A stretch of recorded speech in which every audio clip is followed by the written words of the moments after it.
Pascal, vous êtes déjà là. Avec vous, nous allons feuilleter les journaux parus ce lundi. C'est vous qui les avez lus. Vous vous êtes pas contenté de les lire.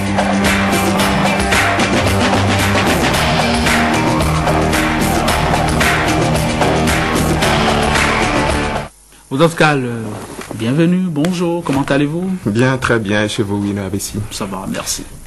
Chers amis lecteurs, bonjour. La grosse actualité relaye par presque tous les journaux de ce matin la sortie de prison de Simon-Pierre Adovel-Andé, l'ancien coordonnateur du Millennium Challenge et Compte. Arrêté et incarcéré le 25 décembre 2009 pour mauvaise gestion dans un projet immobilier. L'affaire groupe Betsali Building GBB contre Shelter Afrique OFID. Monsieur Adovel-Andé, président du conseil d'administration de GBB, séjournait à la prison civile de Cotonou avec Isaac Agossou, le directeur général du groupe. Ils sont maintenant en liberté. La presse du jour, qui s'est fait l'avocat du prisonnier pendant toute sa période de détention, annonce avec photo de l'homme à sa une qui go.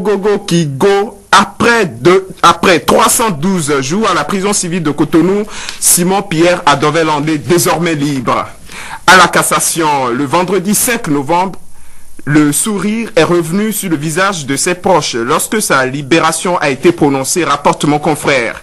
Les parents ont de quoi être vraiment heureux parce que, nous rappelle la nation, ce verdict est sans recours. Les intéressés jouissent alors de leur liberté depuis vendredi.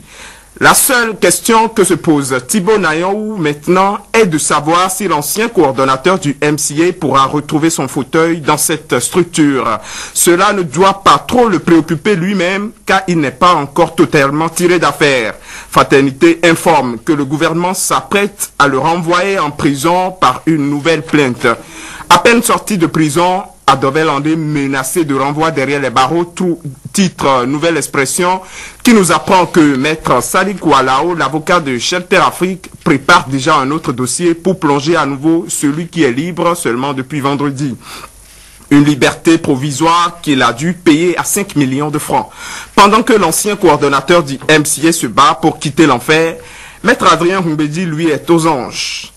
Il affiche un large sourire en manchette de 24 heures au Bénin.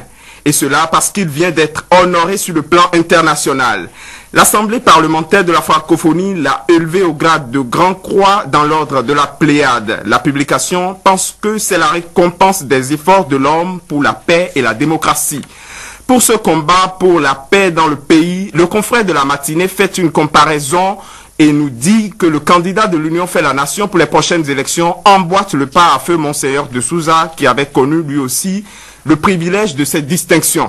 Le confrère de la matinée mentionne par ailleurs que l'ordre de la Pléiade est destiné à reconnaître les mérites éminents des personnalités qui se sont illustrées en servant la coopération, de l'amitié et de la francophonie.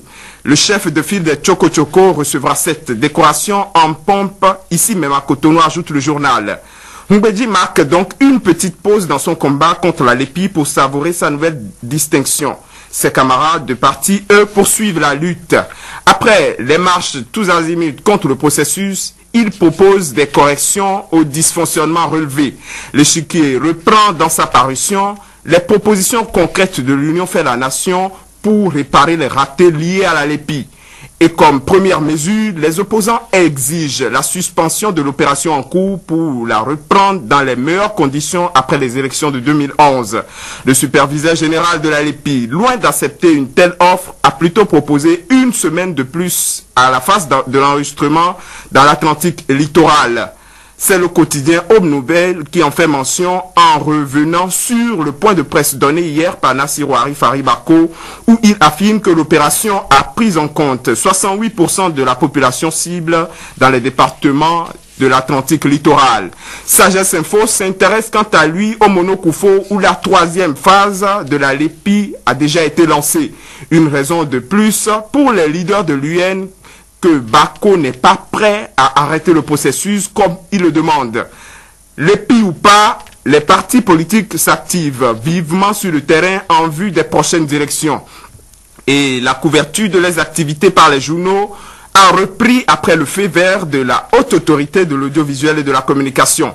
L'Indépendant, par exemple, informe ce matin que la constitution du bureau de cellule du Front républicain pour une alternative patriotique frappe à Godomé s'est installé et que c'est Emmanuel Koyi qui a la lourde mission de conduire les débats.